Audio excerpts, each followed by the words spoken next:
এক সময় একটি জঙ্গলে একটি খরগোশ এবং একটি কচ্ছপ থাকতো।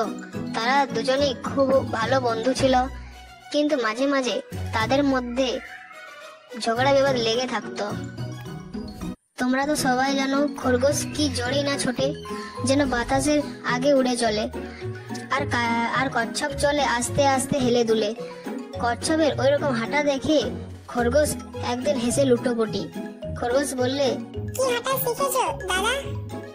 তখন এসব শুনে কচ্ছপ রেগে গিয়ে বললে, এত টিটকারি কিসে?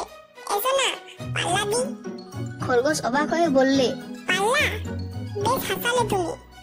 তাহলে বলো কোথায়, কতদূর যাওয়ার পাল্লা এবং কখনই শুরু হবে? কচ্ছপ বললে, তাহলে কাল সকালে বাগানের পাশে ফাঁকা রাস্তায় চলে আসবে, ওখানে আমাদের যাত্রা শুরু হবে। পরদিন সকালে দুজনে ওই জায়গায় উপস্থিত হলো। তখন কচ্ছপ বলল, ওই যে অনেক দূরে নদীর ধারে একটা বটগাছ দেখা যাচ্ছে, এসো দেখি ওখানে কি আগে যেতে পারে। তখন খরগোশ হেসে বলল, দেখা যাক বন্ধু, তুমি জিতো না আমি জিতি। অবশ্য তুমি আমার সাথে পারবে না রেসে। ঠিক আছে, যখন রেস হবে তখনই বোঝা যাবে। হাতি এবং ঘোড়া দৌড় প্রতিযোগিতার একেবারে লাস্ট প্রান্তে দাঁড়ালো, যাতে বোঝা যায় কে আগে সেখানে পৌঁছায়। এবং দৌড় প্রতিযোগিতায় বান্দর এবং বিভিন্ন পশু প্রাণী উপস্থিত হলো। তখনই বান্দর বাঁশি বাজিয়ে দিল এবং রেস শুরু হলো। খরগোশ ভীষণ জোরে দৌড়ে অনেকটা এগিয়ে গেল, কিন্তু কচ্ছপ সে তার ছোট পায়ে পায়ে আস্তে আস্তে চলতে লাগলো। খরগোশ কিছুটা দৌড়ে পিছন ফিরে তাকিয়ে দেখে কচ্ছপ অনেক পিছনে পড়ে আছে। সে ভাবলো, এত রোদ্দুরে পাশের একটা গাছে একটা ঝোড়ে ছায়া ঘুমিয়ে নেওয়া ভালো, তাতে আমার শরীর ঠিক থাকবে আর একটু জিরিয়ে নিতে পারবো। খরগোশ ভাবলো, পরে যখনই যাব আগে পৌঁছাতে পারবো। সে এসব ভাবতে ভাবতে কখন যে ঘুমিয়ে গেল সে নিজে বুঝতে পারলো না।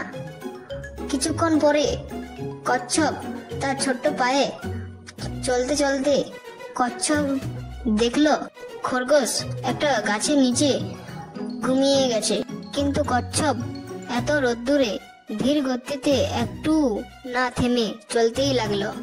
বেলা পড়ে এলো, তখন খরগোশের ঘুম ভাঙলো। সে তখন আশেপাশের দিকে তাকিয়ে কচ্ছপকে না দেখতে পেয়ে ভাবলো, সে এখন হয়তো অনেক পেছনে পড়ে আছে।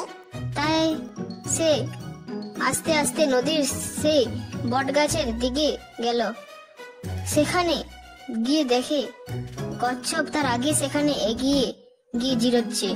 তখন কচ্ছপ খরগোশকে বলল, ভাই তুমি একটা গাছের নিচে জিরোচ্ছিলে, তখন আমি না থেমে আমার লক্ষ্যের দিকে আমি এগিয়ে গেলাম এবং আস্তে আস্তে আমি আমার লক্ষ্যে পৌঁছেও গেলাম এবং আমি শেষ পর্যন্ত জিতে গেলাম। তখন খরগোশ অনেক লজ্জিত হলো। নীতি কথা, কাজে মন্থর হলেও যে লেগে থাকতে পারে তারই জয়।